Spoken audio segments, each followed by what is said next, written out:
Hello and welcome to Awaz News. I am Kubra Ali and I'll be taking you through big news across Canada. Man 23 dies after shooting at North York housing complex. Man charged after allegedly swinging sword on TTC bus, assaulting strangers.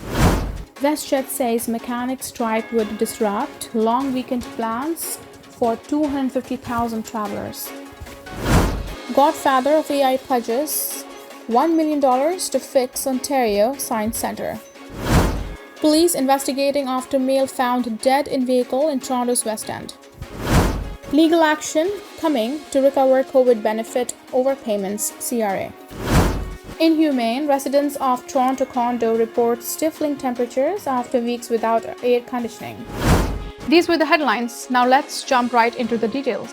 The Canada Revenue Agency is ramping up efforts to recover overpayments of pandemic-related benefits. Starting in July, the agency said Thursday it will begin issuing legal warnings and could start to take steps to recover overpayments of all COVID-19 programs such as the Canada Emergency Response Benefit, CERB, the Canada Recovery Benefit, CRB, and the Canada Worker Lockdown Benefit.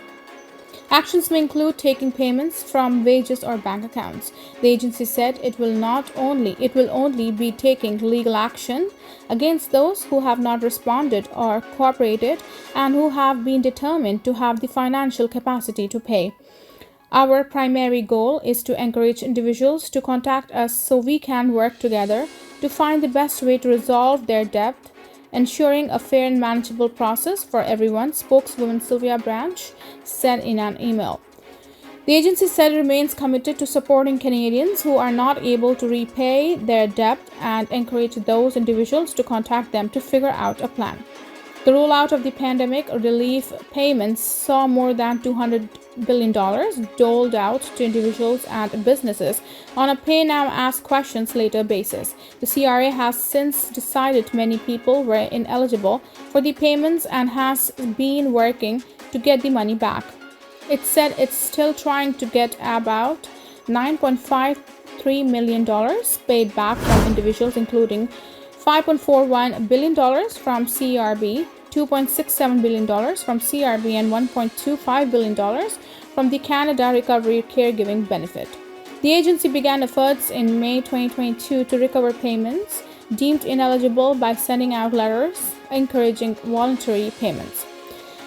Last year, it sent out collection letters and made efforts to reach people by phone. It also started using a process it calls offsetting, which means that it automatically uses money from tax refunds and some benefits to settle a person's debt with the government. The government's efforts to recover funds has led to more than 1,000 battles, federal court between claimants and the Canada Revenue Agency as people contest the charges. The bulk of pandemic handouts deemed unwarranted did, however, go to businesses, not individuals.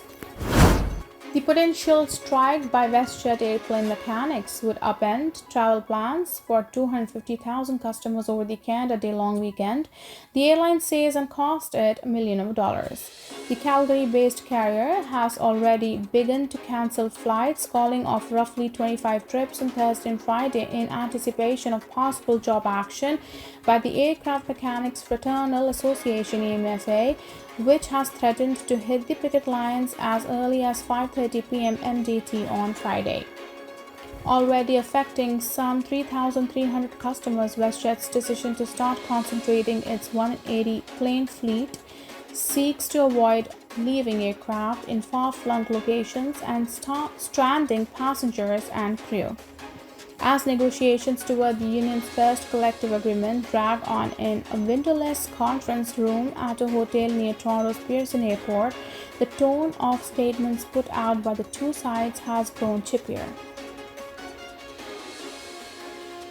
As we quickly approach the July long weekend, it is especially devastating that the strike notice we have received from AMFA forces us to begin canceling flights and parking aircraft for the second time in just over a week, said WestJet Airlines President Didier Penn in a release.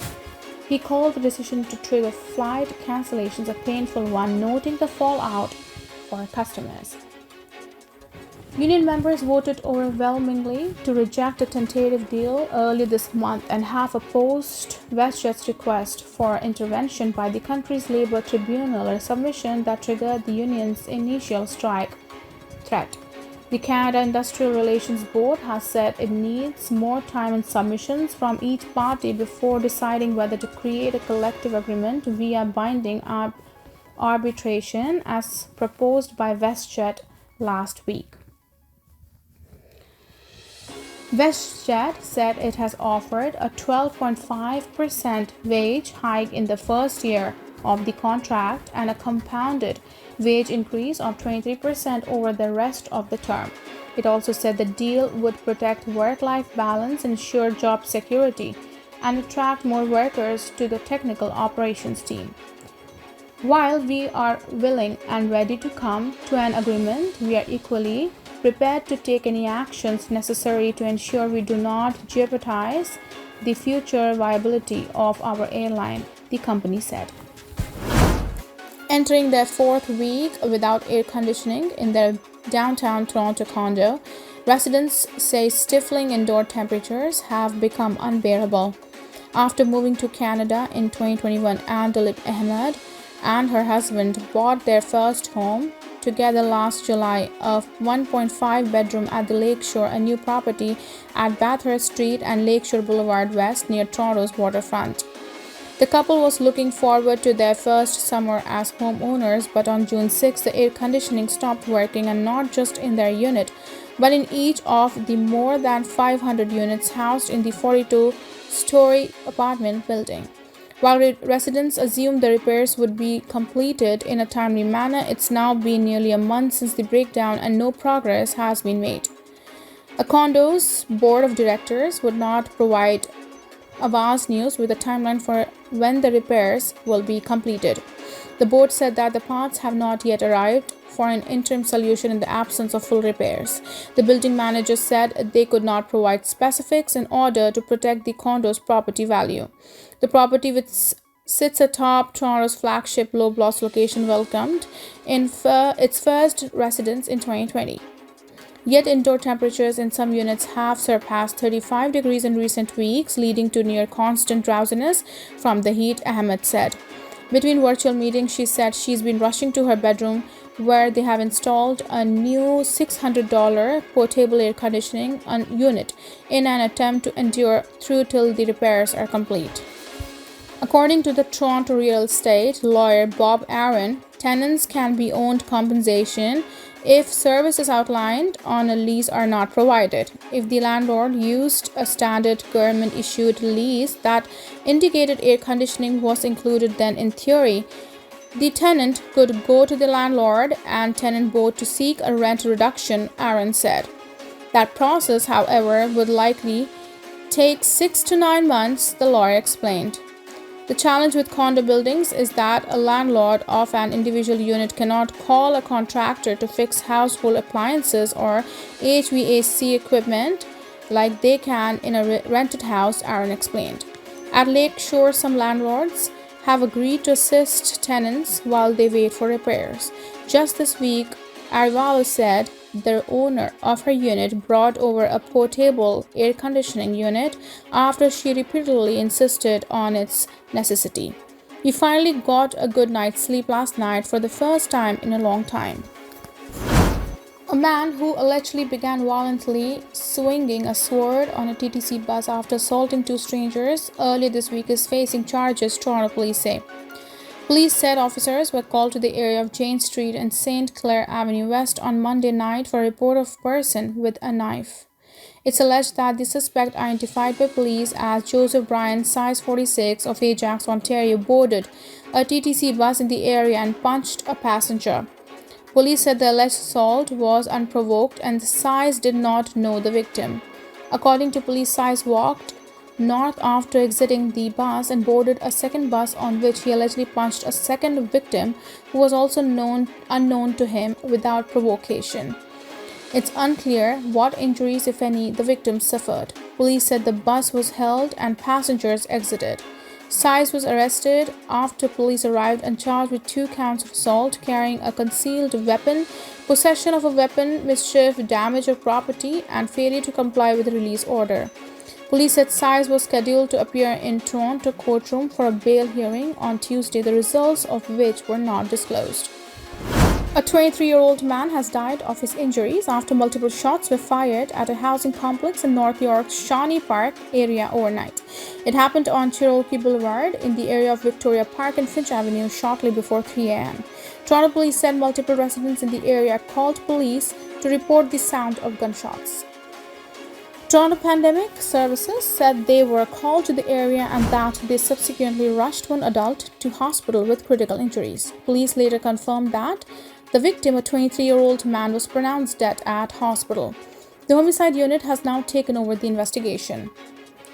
We are in the very early stages of our investigation and we are looking for people to come forward with any kind of information, Deputy Sajeev Nair told reporters outside the complex Thursday morning. Nair confirmed multiple shots were fired and said he believes the shooting was targeted. Nair said he couldn't say whether the victim lived at the complex. One woman who lives in the area said she heard around 10 shots fired in quick succession around 2:45 a.m. A heavy police presence was visible at the scene early Thursday, with yellow police tape cordoning off an area outside the building and many officers on site. Multiple evidence markers could be seen on the ground. There is no information so far about the suspects. Police are asking anyone with information to contact investigators. Police say they are investigating after a person was found dead in a vehicle in the city's West End this morning. According to police, the male was found in the vehicle in a parking lot near Ossington Avenue and Bloor Street shortly before 9 a.m.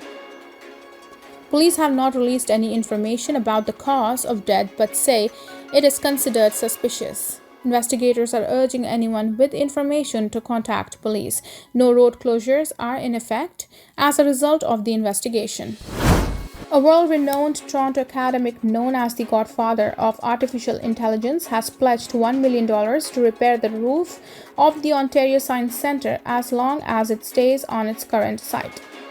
Geoffrey Hinton said in an interview his money comes from science and he wished that it returned to inspire children to think and learn about science in ways that could spark future scientific accomplishments. The Science Centre was designed by Ontario architect Raymond Moriyama and opened in 1969 as one of the first science museums in the world with interactive exhibits.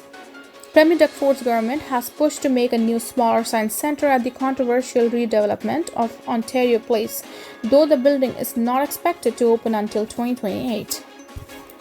Dr. Hinton said the money would come from a foundation whose initial funds came from a company that made great strides in the field of deep learning, which is the basis of current AI. He said the company was sold to Google. Dr. Hinton made news when he left a senior post at Google last year, saying he had concerns about the future of AI. He said he was concerned about a recent request for proposals issued by Infrastructure Ontario that called for a temporary science centre with as little as 50,000 square feet, much smaller than the building's current footprint. Thank you for tuning in. I'm Kubra Ali. I'll see you back tomorrow, same time, same channel. Have a good night.